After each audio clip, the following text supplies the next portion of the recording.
Hey guys, I hope you all are doing great. So, as you all are aware, just a week back we hit 1K subscribers on YouTube, and I am really happy about this. Thanks to each of you who supported me in some way or the other. And I had posted on our community saying that we'd have a Q&A once I hit 1K subscribers, and I got a lot of amazing questions from you guys. Thank you so much for asking questions on WhatsApp, Telegram, Instagram, and the YouTube post community. So, thank you so much. So, today we're going to be answering each of these questions to the best extent I can. And even after this, if you have any doubts, do drop that in the comment section below, and I'll be more than happy to solve them. Right. So moving on to the questions, guys. So the first question being, and guys, just before you start off, I've just kept everyone, the people who asked the questions anonymous for privacy reasons. So moving on to the questions now, right? I think I have only one question as of now: how to deal with and overcome failure and build confidence. So by God's grace, I've not faced failure in the CA journey.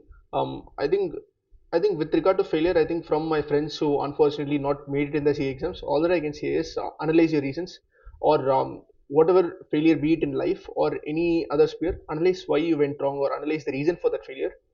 If you feel that you lacked in a particular aspect, that's perfectly fine. Just start working on it.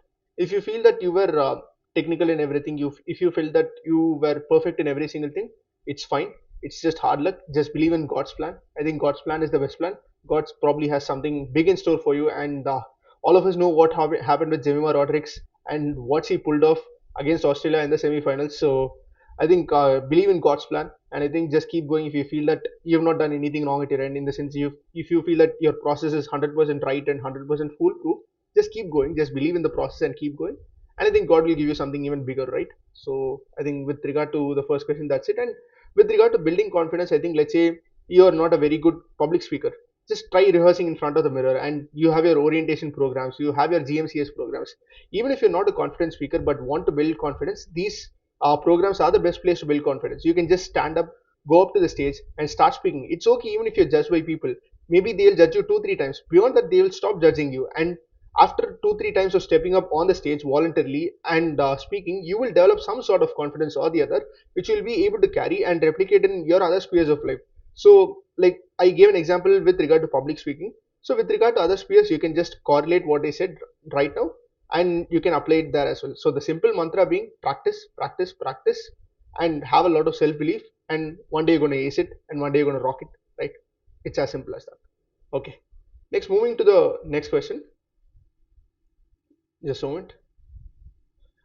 When after 2 months of articleship, I want to change the firm, is it possible? Then what is the procedure? Uh, this is a dicey question, but again, you basically need to file Form 107, which you also need to sign, and your firm principal has to sign, and this has to be submitted to ICA. And in the description of this video, I'm attaching a video where there is a detailed procedure on how you can take a transfer, and you can refer that, right? That's a very good video. You can look into that, and you will get even better clarity, right? Cheers. Next, tell me what keeps you ever consistent with posting videos, and how did you leverage LinkedIn for the growth of YouTube? I think that's really generous of you to say that, because to be very honest, I don't think I'm really consistent on posting on YouTube. Actually, I think I post videos on an average on a 10 day gap. I usually target posting at least one video a week, but I'm never able to do that.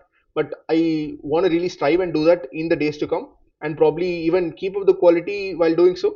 I think thank you so much for that, but I really have a lot to improve with regard to the consistency part of it, because there are a lot of people who are doing YouTube even consistently, even with a lot of work. So I think I'll strive and like manage my time better with regard to that. That is the first thing. And how did I leverage LinkedIn for the growth of YouTube?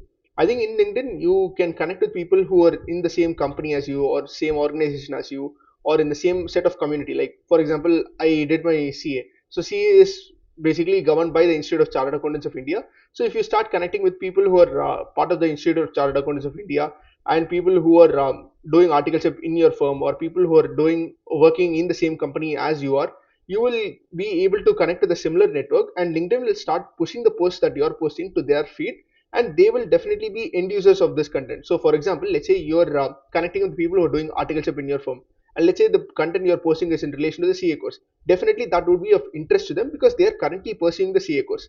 So in that situation, when you're connecting with people who would relate more with your content on LinkedIn, the LinkedIn algorithm is going to be pushing your post further and further to those people who would be interested in looking at them. And since they are already there in your connections, your posts get pushed better and better.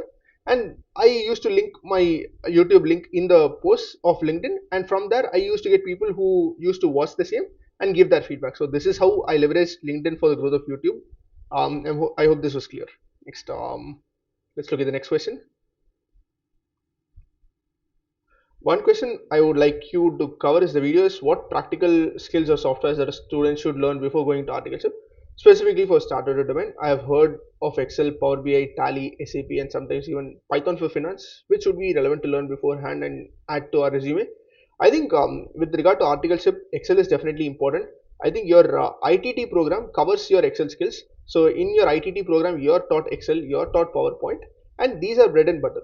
So you're also taught a bit of Tally, if I'm not wrong. So you get exposure to these aspects. And SAP is also definitely important because in starter domain, especially if you're pursuing starter from a bigger firm, most of your clients would be using SAP. Only very few clients would be using Tally. In such a scenario, getting an SAP knowledge would be an added advantage. But even if you're not able to get it before joining your articleship, it's perfectly fine. You will learn things on the job. You will get to learn things on the job. And I genuinely feel that when you learn something on the job, it sticks with you for longer.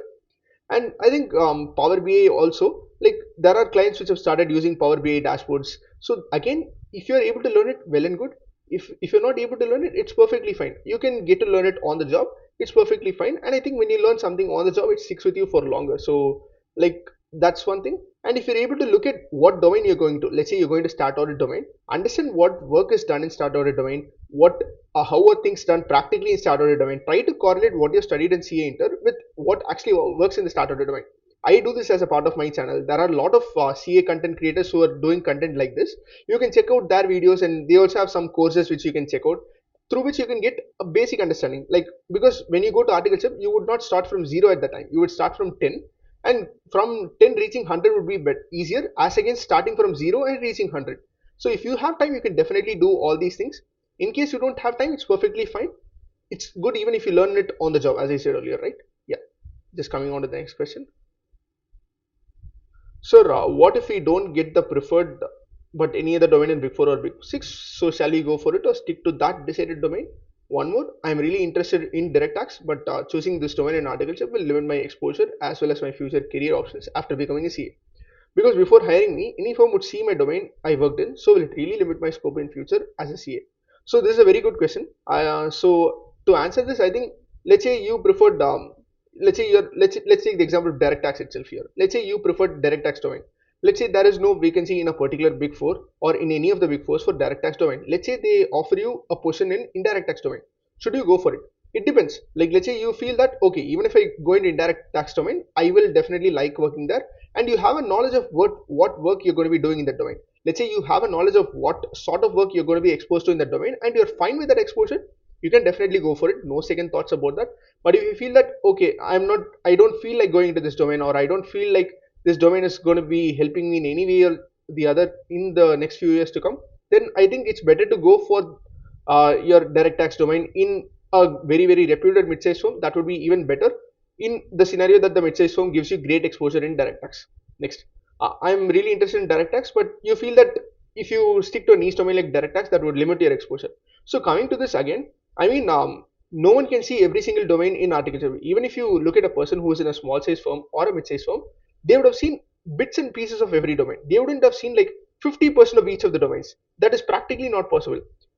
People would have like got a serving of every domain. Like let's say you go to a marriage, in your marriage in the banana leaf, you would be served a bit of everything. You wouldn't be served a lot of everything. So that's what happens in a small size firm. Even in a small size firm, it would be really tough for you to judge and get an understanding of each of the fields you're working on. So it depends. If you feel that you can do this, it's good. But my personal opinion is there are people from direct tax or niche domains like transfer pricing also who move to corporate finance roles, who move to start audit roles. So if you just keep yourself updated and stay relevant and stay practically connected, I think it is definitely possible. You can get good exit opportunities as well. But to be very honest, people who've done articleship in a start audit domain would get more preference for roles like corporate finance compared to someone who's had exposure in direct tax or transfer pricing, because they would know better on how to interact with stakeholders and the management, because they would have had that exposure in their articleship. So that is what I feel, right? Yeah. Next, my question: we have a lot of LinkedIn connections, but most of them are not useful. So how to turn a connection into a reference, like how to network in such a way that they become actually useful for us. Again, this is a very good question. So I would have done a video on 3 rookie mistakes that people make while connecting with someone on LinkedIn while asking for a referral. So you can refer that video by clicking the link above. And in that video, as a bonus, in the pinned comment of the video, I've given you 2 templates. So the first template being how do you ask for a referral from someone by cold texting on LinkedIn or any other social media platform. The second template being how do you drop in a mail to the HR of a particular firm where you want to get into for articleship or industrial training. So these 2 templates are going to be a real game changer because anyone who looks at your mail is going to form that as a first impression, because the first impression is the best impression.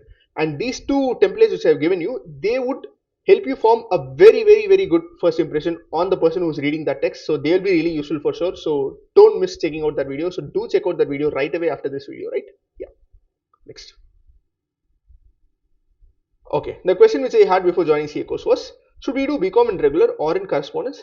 If we do in correspondence, will it have value? Second, which mode is best to study, whether going face to face or purchasing recorded classes? Third one being, should we start our foundation preparation simultaneously with 11th standard? So the first one being, should we do BCom in regular or in correspondence? I feel it is better to do in correspondence because while doing in correspondence, you will be able to attempt both groups in a go in your CA inter as against doing it in your regular college. Because what might happen is, considering the extracurricular activities in your regular college and considering your college schedule being tight, you would not be able to give 2 groups at a single go, and you would have to again wait for 6 months, and that would happen. But if you feel that you want to participate in extracurricular activities or get exposure, yes, you can consider college. But again, ICA is also coming up with a lot of fests, lot of student fests, and ICA is also expanding in that regard. And kudos to ICA for that. That is a very good thing they are doing. So if you feel that you're missing out on exposure, and if you feel that a college would help you do that, you can go for college. But still, ICA is also helping you cope up with that by coming up with a lot of student fests and student events where you can participate, showcase your talent and skills. That is one thing. And another thing that would be a problem is, when you're in the middle of your college, some firms do not allow you to pursue your college along with articleship. Sometimes some firms might not allow that. So if you're continuing in a regular college, that would be a bit of disadvantage because you would have to wait for your regular college tenure to get over, post which you would have to start your articleship. So in that regard, I would say that if you want to save time in your CA journey, I think correspondence would be the best bet. But if you feel that it's okay, if even if I invest time in college, I want to get a feel of college, I want to make memories, definitely then you can consider a BCom degree in a regular college. And all the more if it's from a reputed institute, you can definitely go for it. It will definitely have a good value on your resume as well. Next, which mode is best to study, whether going face to face or purchasing recorded classes? I think it depends, because let's say the institute where you're going to be going face to face and studying is really within a good vicinity, you can definitely go there and study. There's no harm in doing that. And let's say the institute also completes the portions on a timely basis, because what happens in most of the face to face cases is that the portions usually take time to complete. But if the faculty or if the institute is offering you a timely completion of the syllabus, and the previous batch students are a testimony to that, definitely go for face to face because your attention span is going to be better there. You're definitely going to be attentive there because you don't want the faculty to be asking you questions, and you don't want to be put in a state where you don't know the answer to the questions that the faculty is asking. So in that regard, I think face to face would be better. But if you feel that the disadvantages which I initially mentioned are there, then go for recorded classes, but treat recorded classes with the same amount of respect that you would when you go for a face to face class, and look into the recorded classes judiciously and treat it like a live class and do it. Next, should we start our foundation preparation simultaneously with 11th standard? I would definitely not recommend doing that because I think you can take up your foundations even in September after your schooling. There is no hard and fast rule that you have to appear for a foundation in May itself. I think because school, you can at least enjoy your 2 years of schooling, because if you are someone who feels that you're not going to take up college during your CA journey, I think you should enjoy your 11th and 12th. Don't burden yourself too much with the preparation. But if you feel that, okay, taking up even after starting my preparation for CA foundation, I am able to enjoy, then fine, you can go with it. If you feel that you have the bandwidth to multitask, definitely go with it. No harm at all, because again, you're saving time and you're doing it in May. But if you feel that you want to take things lightly because you also feel that you're not going to be enrolling for college along with your CA journey, then please take a chill pill, relax, give your CA foundation in September. No hard and fast rule to give in May. That's what I would suggest, right? Yeah. Next one. One of the questions could be, how do you handle conflicts or negative comments made, and how do you tackle them? So I think the instant example that comes to my mind is with regard to this YouTube channel. So I started actively posting on this YouTube channel somewhere around March. So it's we are now in November, and I hit 1K subscribers around October end. So I almost hit 1K subscribers in a period of like 6 months. But let me tell you, in August I was at around 400 subscribers if I'm not wrong. And one of my managers in my articleship firm with whom I was speaking, he was like, "You're doing long videos on how audit works practically. You're doing 1 hour videos on how an item should be audited." And that person knew audit a lot, and he was closely connected with audit. And he was like, "People are not going to be watching these stuff when you make 1 hour long videos." And he was giving me a long advice. That's when I didn't reply back too much to him, because I knew, okay, when you're doing something which interests a particular community, like, because I was getting good reception from people at the time. People were texting me saying the videos you're doing on how audit works practically in the real world are helping us a lot, because they are useful for us as a ready referencer to check back if we have covered everything or not during the course of our audit. And the best part is, I've left my articleship firm now, but still there are people who are texting me saying the video which you made was useful for us while doing the audit. And I think that is the beauty of YouTube. That is the beauty of social media. If you use social media the right way, you can create a good impact. And I think I am using it in the right way, and due to which I am able to create impact on someone even when I'm not in that organization. By God's grace, that is happening. So I think at the time I knew for a fact that if I just keep doing quality content and stay invested in the process, the growth is going to come. Because at August I was standard at 400 subscribers, and by October I am reaching 1K subscribers. So I believe that time will give answers to all the questions. And I think Mr. Beast is a classic example. I think Mr. Beast took around 4 or 5 years to hit 1K subscribers, and look at where he is now. Even a kid knows who Mr. Beast is. So that's the process. That's the impact of staying invested in the process, staying consistent, being honest with what you're doing. That is what time can do. Because the best thing about time is you can make it change the way you want it to, right? Yes. Next. 5 things you should avoid while starting your career and how to be consistent. I think the first thing, I think I'll tell you what things you should do while starting your career. First is, I think you have to stay grounded. I think yes, all of you are chartered accountants when you're starting your career, but it is very important to stay grounded. Keep that CA degree aside, because there is still a lot left to learn in your professional life and personal life. So stay grounded, stay humble. Second is, have the curiosity to learn, have the fire to learn new things, have the mindset to grow and learn, because there is something you can learn every single day. It's not the end of the world just because you've become a CA. There are a lot of changes happening on a day-to-day basis in your income tax laws, in your corporate laws, in your finance, in your indices. There is a lot to learn. There is a lot happening practically as well. There are a lot of IPOs coming out. You can read about things. You can listen to people who are speaking through podcasts. You can get an understanding of these things. There is a lot to learn. So stay grounded and stay and keep learning. These are 2 points. The third point being, very important point being, give back to your fraternity or alma mater. Give back to your CA fraternity. I think it can be something as small as guiding someone who unfortunately wasn't able to make it. Don't look at everything from a monetary angle. Look at it from a giving back perspective. Like, it could even be as simple as um, talking to a friend who unfortunately couldn't make it in their exams. It need not just be monetary support. It can be mental support as well. Like, you're guiding someone who unfortunately wasn't able to make it in their exams. You're giving them mental support. You're just calling up and checking on them whether they're doing fine, whether they're doing good. That in itself is a big support. Then fourth thing I would say is, start investing early, because that is because the power of compounding is better when you start early, and the returns are going to be better when you start early. So start investing. So your spending should be only after you invest everything. So ensure that you start investing early. And it's okay, you don't need to like research too much and invest everything in stocks. You can do a bit in mutual funds, you can do a bit in stocks, you can invest a bit in gold, and you can do a diversification of your portfolio. There is no hard and fast rule that if I invest, I'll invest only in stocks. You can do a proper research and then invest accordingly. But please ensure that you're investing a good chunk of your amount, and only then are you spending money. Then the most important thing is emergency fund. Considering that the economy is going topsy-turvy, it's important to have an emergency fund, such that you are able to withdraw the funds when you need them immediately. So that is one more important thing. So I think I covered 5 things. I'm not really sure, but I did cover a good number of points, is what I feel. And sorry, how to be consistent. I think being consistent, I think I'm not sure again if I'm the best person to answer this, because as I told you earlier, my YouTube consistency is like once in 10 days, whereas I target once in a week. But I think you need to understand why you started. You need to think of why you started. You need to think of what you're going to achieve if you stay consistent. And you're going to think of what you're going to be not achieving when you're not consistent. Like, what regret would you have when you're not consistent? That regret should be the motivation for you to work hard. I think as simple as that. Next, is it advisable to pay full fees for foundation, intermediate, and final in the beginning itself? I wouldn't advise you to do so. The reason being that, let's say you're going to an academy. Let's say the academy tells you that we are giving you a discounted price for CA Foundation, Inter, and Final together if you pay today. Let's say you end up paying today under the belief that there are some extraordinary faculties who are associated with this institute.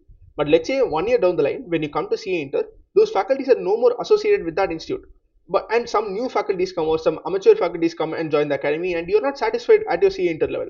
But but your foundation experience was good, basis which you decided to pay for all your 3 levels in one go. You would have that regret. So because time is changing, there are a lot of new faculties who are coming up. There are a lot of faculties who are switching between institutes. So it's better to wait and wait for each level to come and then pay. And another major reason being the CA course is uncertain, and there are a lot of opportunities that are opening up as well, because in this course a topper can unfortunately take a lot of attempts, and a backbencher can clear in first attempt or even clear with the rank. So you don't know what's going to happen in this course. So it's a very uncertain course. So it's better to wait and pay. It's okay even if you're spending 10,000 or 20,000 extra while waiting, because if you pay it in one go for the sake of a discount of 10,000, you might end up losing a lot if you're not at the end of the day pursuing this course, or if you're not getting satisfaction with the institute with whom you've invested the amount. So yeah, and I also didn't pay the full fees. I studied from different academies during my foundation in Inter, and in final I took classes from individual faculty. So I think the better option would be not to pay in one go, right? I hope that's clear. Next, apart from mental studies, what aspects do you, apart from studies, what mental aspects do you think a CA or a C aspirant needs to have or develop? As I said earlier, I think the mindset to learn, I think the mindset to stay humble, grounded, and give back to fraternity. That is something that's really important, because this fraternity has given you an identity, and you have to make sure that the people who don't have the guidance get that guidance free of cost, because they deserve it, because this fraternity has given you an identity, that is the prefix CA before your name, and you have to use it in the right manner. You have to stay honest with your own self and stay honest with people. And I think taking accountability, let's say you're unfortunately not able to make it in your exam, don't blame ICA for everything. Yes, unfortunately there are a few evaluation errors at the end of ICA, I understand that, but that is at a very minimal level. In majority of the cases you would have unfortunately been unsuccessful because of your own mistake. So please take accountability, that is very important. I think once you take accountability and ownership, I think that paves way for your success subsequently. That is very important. And the and the next thing which I want to be saying is, don't think of the CA course as a sacrifice. Sacrifice is something which you do for a third person. Let's say you have 1 lakh rupees in your hand right now, and let's say you want to spend that 1 lakh rupees for your wedding. But when you are traveling somewhere, you come to know that someone needs that 1 lakh rupees immediately for a surgery. So you give that 1 lakh rupees right away because you feel that their necessity is more important than yours. That is a sacrifice. What you're doing for your own self, for your own financial upliftment, or your family's financial upliftment, that is not sacrifice. I don't consider that to be sacrifice. Many CA influencers say that I sacrifice this for CA, I sacrifice that for CA. I mean, you're doing something for yourself. Don't call that as a sacrifice. What you're doing for society, or what you're doing, what people in the military, what people in the navy, what people in the police force, they are doing for the country, honestly, that is called sacrifice. This is not called sacrifice because you're doing it for your own self, for your own self improvement, for your own family's upliftment. So I don't like to call that a sacrifice. So if you stop calling that as a sacrifice, you'll feel that you're doing it for your own self, and then that motivation to work hard will be even there, because you're not doing it for someone else, you're doing it for your very own self. And you entered this course willingly, no one coerced you to enter this course. Keep that in mind, and I think the motivation will automatically come. Last question, if you'd been given only one wish, what would that be? I think the only wish I have is everyone lives up to their potential, or maybe even tries to exceed their potential, because I think the biggest crime is not living up to your potential. Let's say you have a potential of 100 but you're underperforming, that is the biggest crime, because I think God has given each of us some potential or the other. Live up to that potential, try to exceed that potential, work really hard. I think cut out from distractions, cut out from bad habits, and I think you just put in the efforts there, you just put in the work out there, and someday or the other you're going to be exceeding your potential. So that's it, guys. And we come to the end of the session. So I hope the Q&A went really well, guys. I hope it was insightful. And if you have any other questions, do comment that down below, and I will definitely respond to the same, right? Thank you so much, guys. Keep learning, keep growing, and don't forget to hit that subscribe button. Thank you. Cheers.